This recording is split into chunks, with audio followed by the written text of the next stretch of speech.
Hi there, my name is Paula Roy, and I'm very excited to welcome you to another festive holiday episode of Paula Roy's Favorite Foods here on Rogers TV.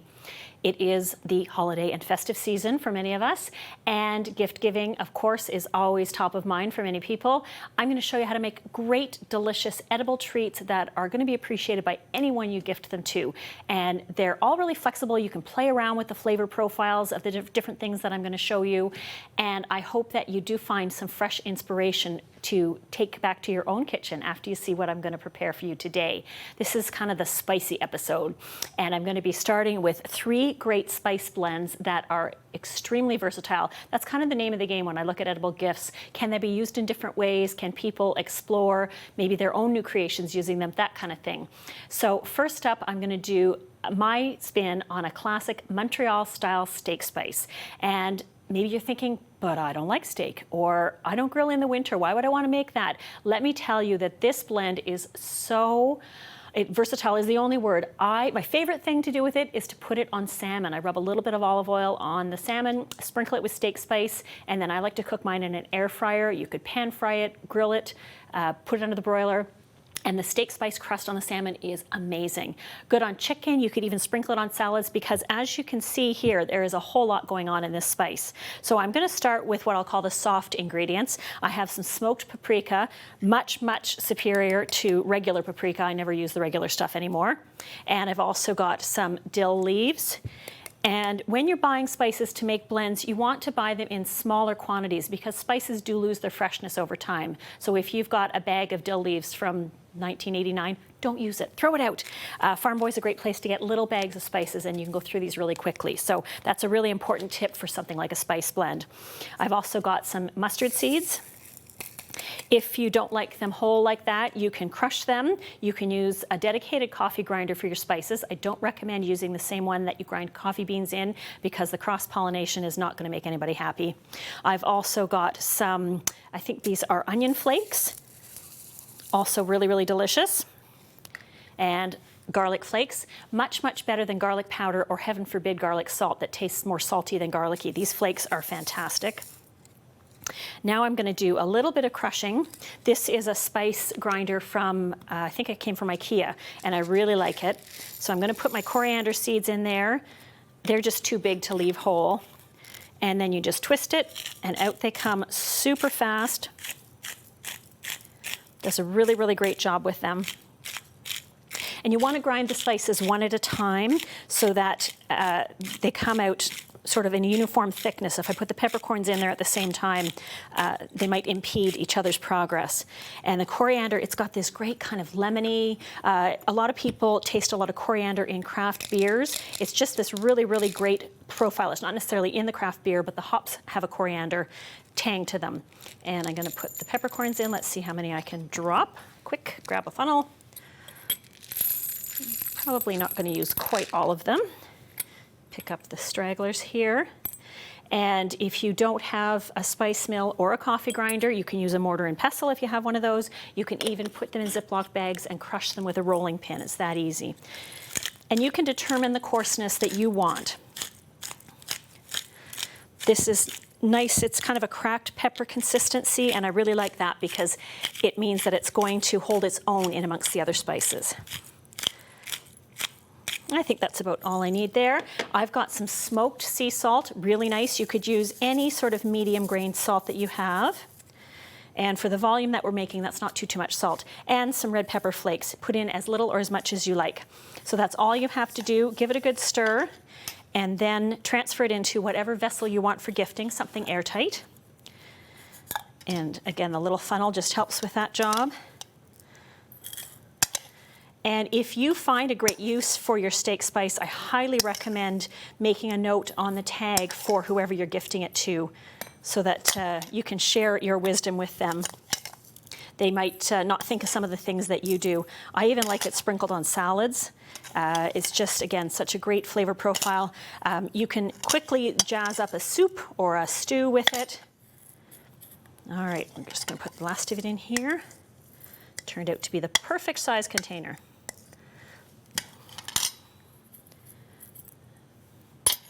There we go, and put the lid on. And then of course, I always like to have a label ready. So we'll just tuck this over here for now. Our second blend is another one that is really versatile. Like I said, that's the name of the game for us here. And it is an everything bagel spice. And what I love about that is that the story, there's a lot of contention about it. Some people think it came from New York City in the 1980s. Different bagel chains lay claim to it. Someone said that fellows swept out the ovens and just combined all the seasonings that were on the bagels, and this is how this was born. I don't know if it's true or not. But it's a very simple blend. We've got poppy seeds, toasted black sesame seeds, toasted white sesame seeds, some fleur de sel, and the garlic and onion flakes, same as what we used in the steak spice. And canning funnel, once again, is really helpful for this, but if you don't have one, this is just an adapter for a canning funnel.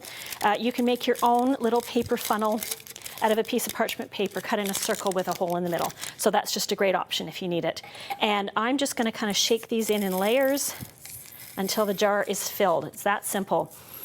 And a lot of restaurants, you see this popping up on avocado toast, like I mentioned with the steak spice. You can also put it into baked goods, really, really delicious in a bread dough or on top of a homemade cracker. So there's a lot of possibilities with this everything bagel spice. I think I'm going to be able to fit almost everything in here. And again, freshness is key, so you want to make sure that you buy your ingredients in small quantities, whether it's at a bulk store or another local store that you enjoy shopping at. See how full we are close. And it's kind of fun to have it layered like this, or you can just give it a good shake and start the mixture to blend. There you go.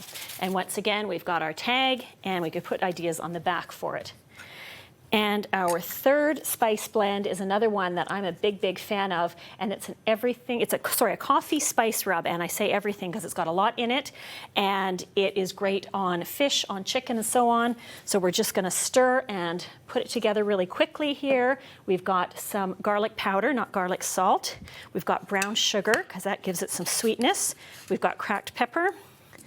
We've got salt, this time it's not smoked. We've got ground coffee, not instant coffee, but ground coffee beans. We've got some dry mustard, and finally some chili powder. And that's it, that's all you need to put together for this particular rub. And just give it a good stir, make sure the sugar's well distributed, and then package it up. This should be used within about 3 months because it will lose its potency, so you may want to make a note of that when you're gifting it to someone. So there you have it. We've got our 3 great rubs. We've got our delicious coffee spice rub here waiting to be bottled, and we've got everything bagel spice and Montreal style steak spice. 3 great giftable options.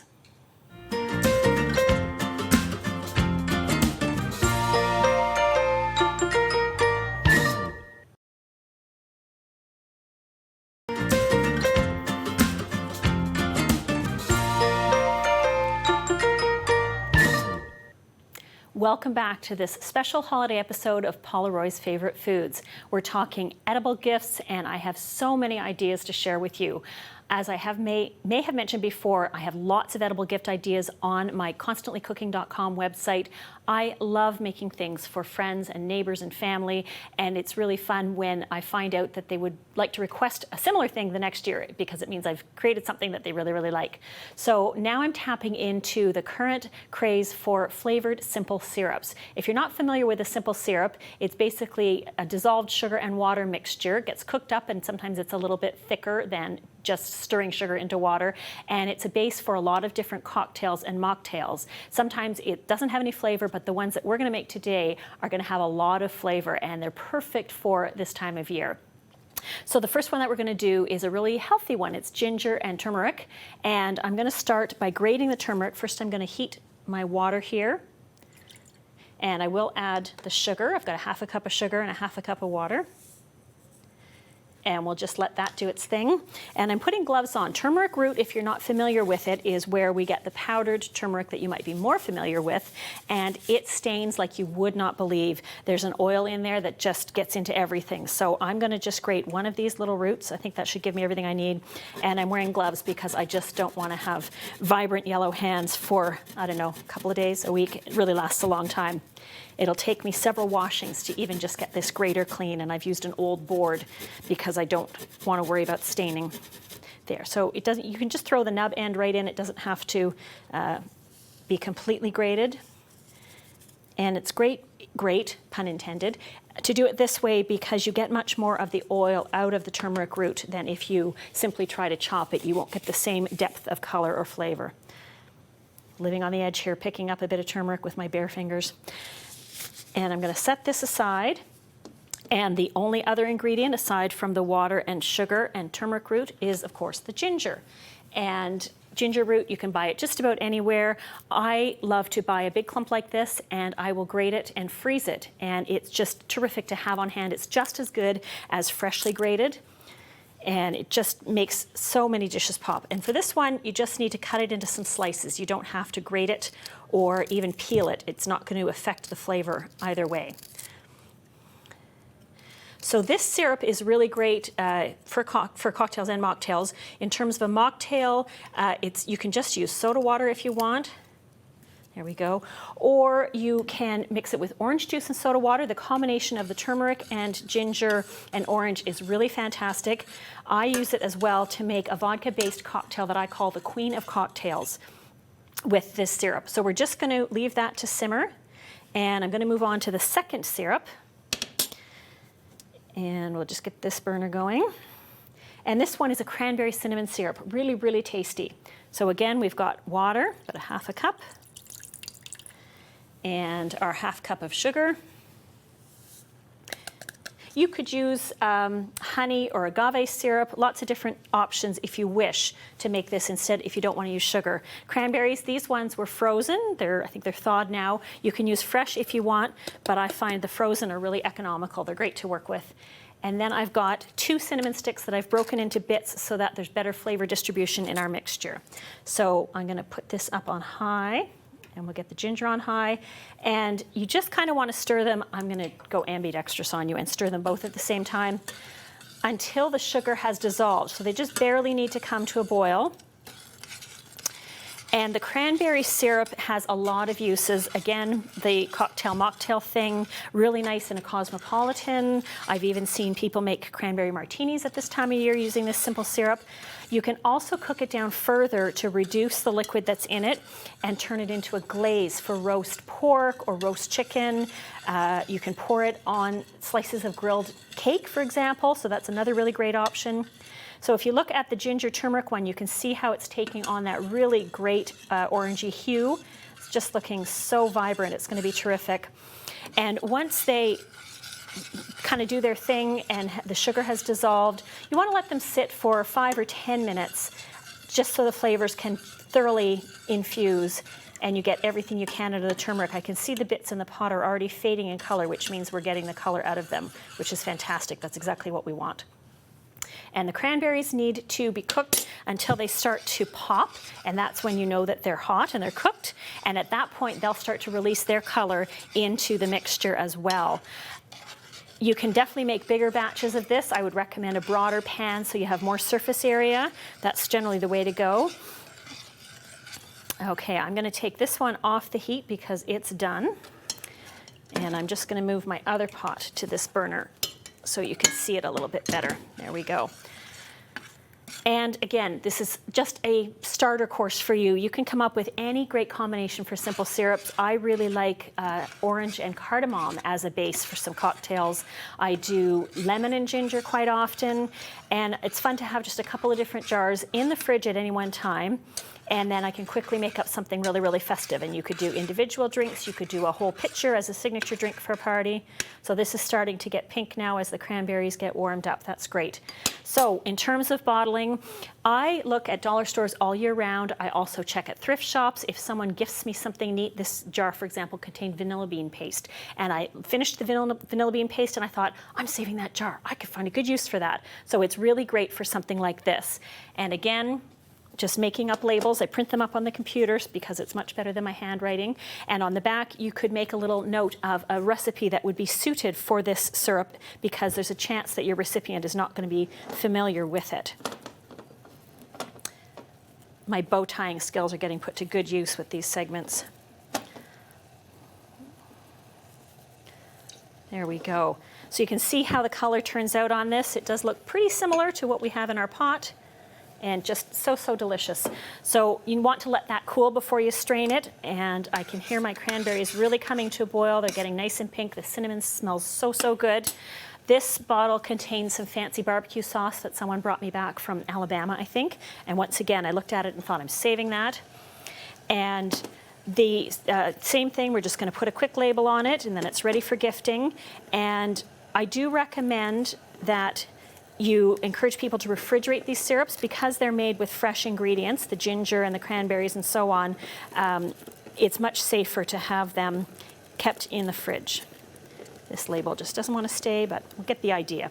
And now we've got our cranberries at a full boil, so I can turn them off. They're popping like mad, and just leave them there. So now we've got our 2 simple syrups ready to add to our medley of edible gifts.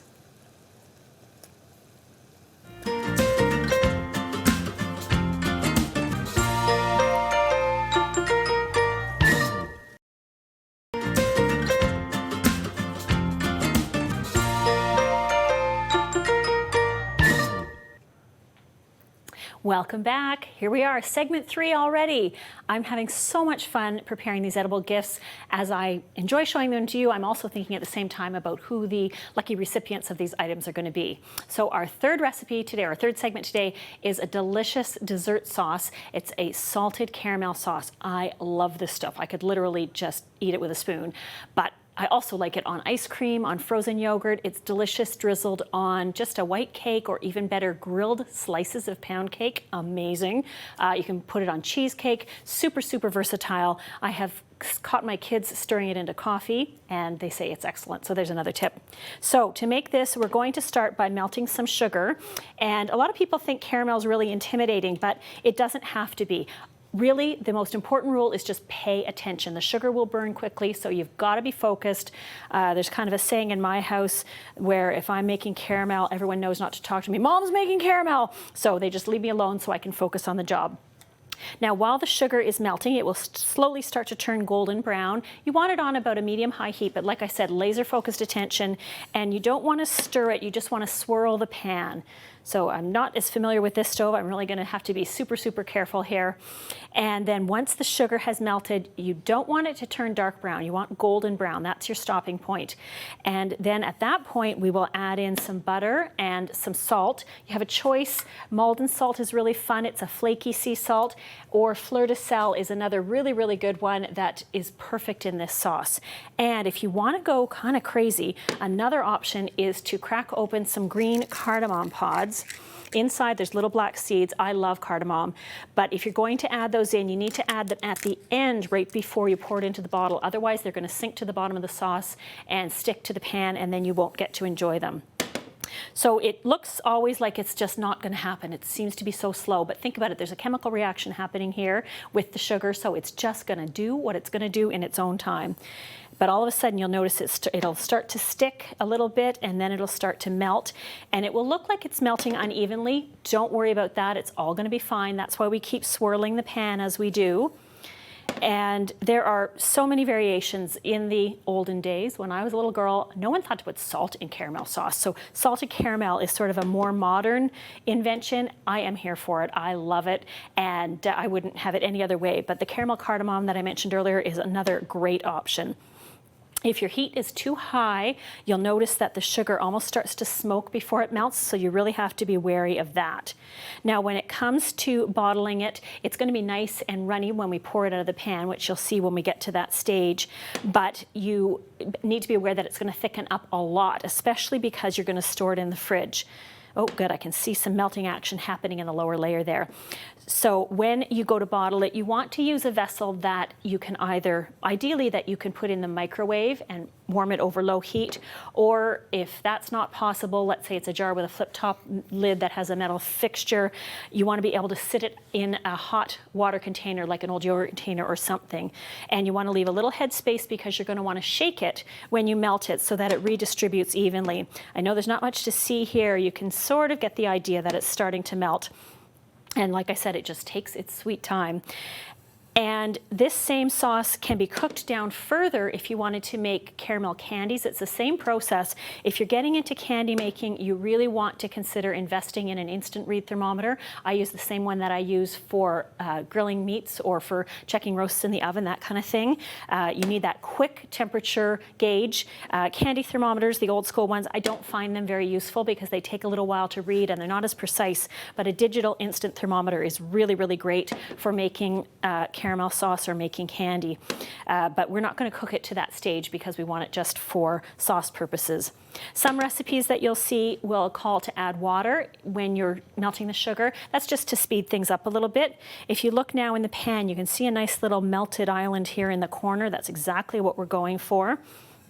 And again, I'm just going to keep shaking. You want to keep getting the dry sugar on top down to the bottom.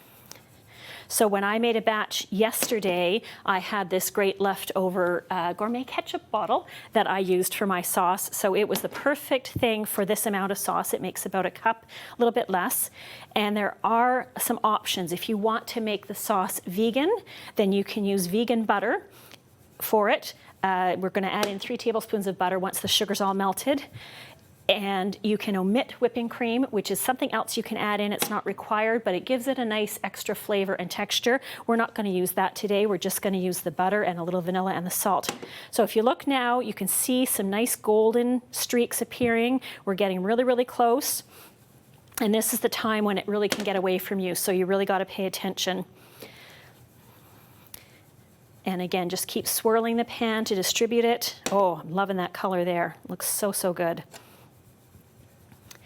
And it'll look pretty nice and smooth once it's all melted, but then when you go to add in the butter, it might clump up a little bit. It's also going to foam up, so you need to be aware of that and maybe take a half a step back. And you also, if you're going to make a double batch, for example, I would use a pot with higher sides because the volume of ingredients is going to be more and it's just going to foam up even more. So now I'm really going to get the swirling going to incorporate the last of the white sugar clumps that are in there. And we're getting really close to the ideal color.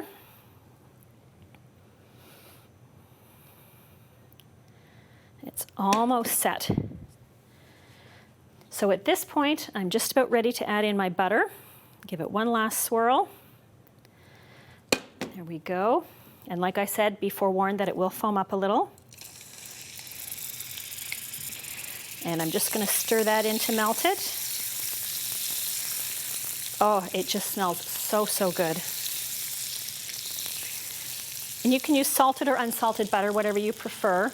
Now I'm going to add in my little bit of sea salt flakes. About a half a teaspoon is good. And I wouldn't add the cardamom yet. That would be in the next phase. And we're lucky if it hasn't seized up at all. It's looking so good. So now I can take it off the heat before it gets too dark. I'll put it up here so you can see it. And be careful, it's really, really hot. It's liquid sugar, basically. And we're going to add a little bit of vanilla. You only add that in off the heat because otherwise it will completely evaporate. As it is, you can see it bubbles a lot. And that's it. Our caramel sauce is done, and it is perfect. So when you go to transfer it to a jar, like I said, remember that it's extremely hot. So you really want to be careful with that. And I usually let it cool at room temperature for a while before I put it into the oven. So I'm just going to quickly transfer it into this jar.